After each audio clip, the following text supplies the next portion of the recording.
Hello students, welcome back to my channel Shipra Classes. A very good morning to all of you. How are you? I hope आप सब लोग बहुत अच्छे होंगे और regular videos watch कर रहे होंगे. सारी वीडियोस इस तरीके से मैंने प्रिपेयर करी हैं, पॉइंट टू पॉइंट की पॉइंट्स मैं आप लोगों के लिए लेकर आई हूँ ताकि आपको कंटेंट अच्छे से आपका प्रिपेयर हो पाए. तो हम अभी तक जो डिस्कस कर रहे थे वो कर रहे थे हम ऑटोक्रेटिक स्ट्रेटेजीज, जिसमें हमने लेक्चर मेथड और डेमोन्स्ट्रेशन मेथड कवर कर लिया है. आप जाइए और उन वीडियोस को भी एक बार देखिए. आज हम डिस्कस करेंगे ट्यूटोरियल मेथड. देखिए ट्यूटोरियल मेथड क्या होता है. Tutorial method, a tutorial learning situation is most helpful when a single student needs specific help. Tuition सबको पता है ट्यूशंस क्या होता है. ट्यूशन में क्या होता है, 1-to-1, लाइक जैसे होम ट्यूशंस होते हैं, टीचर घर में पढ़ाने आ रहे हैं, 1-to-1 इंटरेक्शन हो रहा है स्टूडेंट का टीचर के साथ. जब बच्चे को किसी स्पेसिफिक हेल्प की जरूरत होती है, single student needs specific help, तो उसे हम बोलते हैं ट्यूटोरियल. जैसे कि मैं आपको बताऊं कि हम कोई घर में सपोज मिक्सर ग्राइंडर लेकर आ जाएं या कोई भी मशीन घर में लेकर आए, तो हम क्या करते हैं, आजकल तो यूट्यूब पर हर चीज अवेलेबल है. हम क्या करते हैं, उसका ट्यूटोरियल देख लेते हैं और फिर उसको कैसे ऑपरेट करना है सब कुछ यूट्यूब के थ्रू सीख लेते हैं. तो कहीं ना कहीं हमने क्या करा, एक पर्सनल अटेंशन गेन करी कि हाँ, हमें पर्सनली कैसे सीखने को मिल सकता है. तो tutorial learning situation is most helpful when a single student need specific help. Tutorial learning उस सिचुएशन को कहते हैं जहां पर एक सिंगल स्टूडेंट को स्पेसिफिक हेल्प की सबसे ज्यादा जरूरत होती है. The focus for a tutorial is usually the specific problems of concerns of the student. Tutorial का मेन फोकस किस पर होता है, स्पेसिफिक प्रॉब्लम्स पर, कि स्टूडेंट किस टॉपिक को लेके कंसर्न है, किस टॉपिक पे स्टूडेंट को प्रॉब्लम आ रही है. अभी देखिए स्कूल में बच्चे जाते हैं, तो अगर क्लास में 25 स्टूडेंट्स हैं तो सारे स्टूडेंट्स को टीचर एक तरीके से पढ़ाती है, लेक्चर खत्म करती है एंड देन ओवर. अब उसके बाद में ऐसा होता है कि कुछ स्टूडेंट तो उसको कवर कर पाते हैं, कुछ स्टूडेंट 50% सीखते हैं और कुछ को कुछ भी नहीं समझ में आता. तो कहीं ना कहीं कुछ स्टूडेंट्स को जो टॉपिक्स उनका मिस हो गया है, जो उनको नहीं समझ में आया है, तब वो उसके लिए एक स्पेशल ट्यूशन लेना चाहते हैं जिसके थ्रू उनको उनकी पर्सनल क्वेश्चंस के आंसर मिल सके. तो जो ट्यूटोरियल का फोकस होता है वो इस चीज पर होता है कि स्टूडेंट को पर्टिकुलर किस चीज में, किस सब्जेक्ट में या किस टॉपिक में प्रॉब्लम आ रही है और वो उस चीज को सॉल्व आउट कर पाए. तो ट्यूटोरियल मेथड 1-to-1 इंटरेक्शन बोलते हैं जिसे, और जिसमें एक पर्टिकुलर स्टूडेंट को स्पेसिफिक हेल्प की जरूरत होती है, इसे हम बोलते हैं ट्यूटोरियल मेथड. तो अभी हम इसके एडवांटेजेस एंड डिसएडवांटेजेस पढ़ लेते हैं. देखिए एडवांटेजेस क्या है इसकी, लर्निंग कैन बी प्रमोटेड.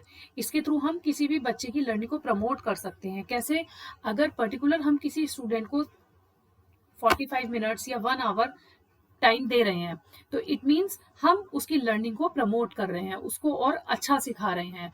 क्योंकि जब बच्चा ग्रुप में सीखता है तो हो सकता है कि उस टाइम पर बच्चा उतना ना सीख पाए, जब उसे पर्सनल अटेंशन मिलेगी तब वो सीख पाएगा. encourages students to solve problems and incorporate conceptual knowledge. Students को प्रॉब्लम सॉल्व करने के लिए एनकरेज किया जाता है ट्यूटोरियल में, और कहीं ना कहीं उसकी कॉन्सेप्चुअल नॉलेज को भी बढ़ाने की कोशिश की जाती है. तो इट मीन्स कि जब ट्यूटोरियल मेथड के थ्रू हम बच्चे की प्रॉब्लम को सॉल्व कर सकते हैं और उसको जहां भी कहीं लैक कर रहा है, जिस भी प्रॉब्लम में या जिस उसकी नॉलेज को हम बढ़ा सकते हैं, क्योंकि वो उसे अब हमें पर्सनल अटेंशन मिल रही है, तो वो भी क्या करेगा, अच्छे से समझेगा और अच्छे से सीखेगा. Develop positive attitude and values. जब बच्चे को पर्सनल अटेंशन मिलेगी, उसकी पर्सनल प्रॉब्लम्स हैं, जो उसके क्वेश्चंस हैं, डाउट्स हैं, क्लियर हो जाएंगे, तो कहीं ना कहीं उसकी वैल्यूज और उसकी एटीट्यूड में पॉजिटिव डेवलपमेंट होता नजर आता है. Promote social and intellectual experience. और ट्यूटोरियल मेथड में उसका जो एक्सपीरियंस होता है, सोशल और इंटेलेक्चुअल दोनों ही प्रमोट होता है. इंटेलेक्चुअल कैसे, जब बच्चा साइड बाय साइड किसी चीज की ट्यूशन ले रहा है, तो कहीं ना कहीं उसकी जो है इंटेलेक्चुअल एक्सपीरियंस बढ़ रही है. जब वो एक्स्ट्रा किसी से मिल रहा है, स्कूल के अदर वो दूसरे टीचर से भी मिल रहा है, तो कहीं ना कहीं उसका सोशल एक्सपीरियंस भी बढ़ रहा है. तो सोशल और इंटेलेक्चुअल दोनों ही एक्सपीरियंस उसका प्रमोट हो जाता है। डेवलप ओरल प्रेजेंटेशन स्किल्स, और ट्यूटोरियल मेथड के थ्रू उसकी ओरल प्रेजेंटेशन स्किल्स भी डेवलप होती हैं, क्योंकि उसे पूरा बोलने का मौका मिलता है, वहां पर वो अपनी सारी प्रॉब्लम्स को बता पाता है। क्लासरूम में हर बच्चा अपनी हर प्रॉब्लम को ना ही तो बता सकता है और ना ही टीचर, कई बार ऐसा होता है हर बच्चे की हर प्रॉब्लम को सॉल्व नहीं कर पाती है। मेन डिसएडवांटेजेस क्या होती हैं इसकी? The disadvantages is labour intensive, means कि कहीं ना कहीं इसके थ्रू बच्चे पे एक लोड आ जाता है कि लेबर इंटेंसिव उसको बोलते हैं कि जैसे कि बच्चा जब एक्स्ट्रा वर्क करेगा तो उसके ऊपर एक्स्ट्रा लोड भी आ जाएगा, क्योंकि ट्यूटोरियल मेथड में क्या होगा, वो इंडिविजुअली उसको सीख रहा है, इंडिविजुअली उसको एक्स्ट्रा टाइम दे रहा है, तो इसलिए वो लेबर एक्सटेंसिव उसकी डिसएडवांटेजेस हो जाएगी। तो ये था आपका ट्यूटोरियल मेथड। छोटा सा मेथड था, लेकिन आपको पता होना चाहिए क्योंकि ये एग्जाम पॉइंट ऑफ व्यू से इंपॉर्टेंट टॉपिक है। ऑटोक्रेटिक स्ट्रेटेजीज में काउंट होता है।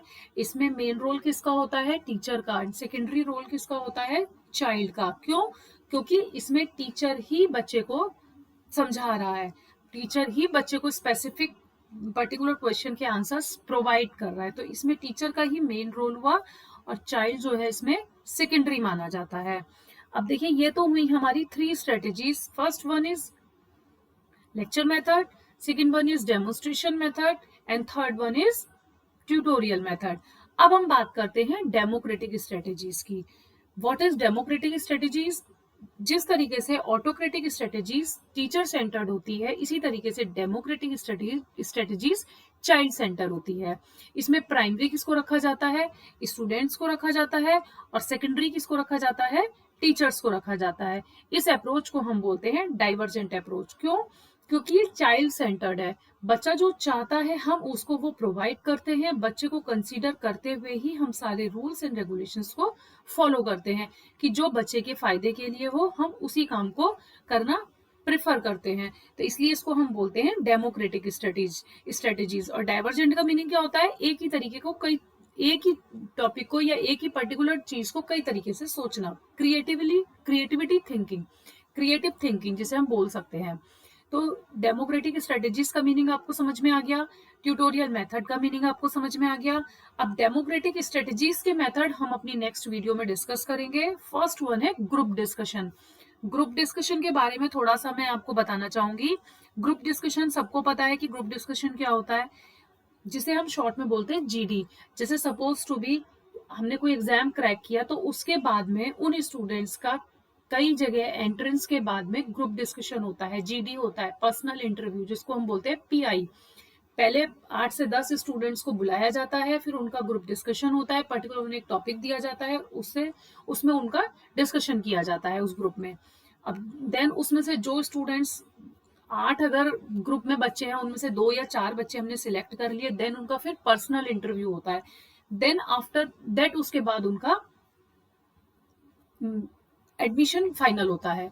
तो ये तो मैंने आपको एक एग्जाम्पल बताया, लेकिन ग्रुप डिस्कशन आप सबको पता है, जिसे हम बोलते हैं समूह परिचर्चा, कि ग्रुप में बैठ के कुछ डिस्कस करना, तो उसको बोलते हैं हम ग्रुप डिस्कशन। तो जब हम ग्रुप में बैठ के डिस्कस कर रहे हैं, तो इसका मतलब ये चाइल्ड सेंटर्ड हुई, क्योंकि बच्चे उसमें डिस्कस कर रहे हैं, उसमें टीचर का कोई रोल नहीं है। ग्रुप डिस्कशन किसके बीच में हो रहा है? बच्चों के बीच में हो रहा है। इसलिए group discussion is a child centred approach and a democratic strategies के अंतर्गत ये आता है। तो इसका हम डिटेल में आने वाली कल की वीडियो में डिस्कस करेंगे ग्रुप डिस्कशन के बारे में। आज के लिए हम इतना ही रखते हैं। अगर आपको मेरी वीडियोस पसंद आ रही हैं, then do like, share and subscribe to my channel, and thank you for watching.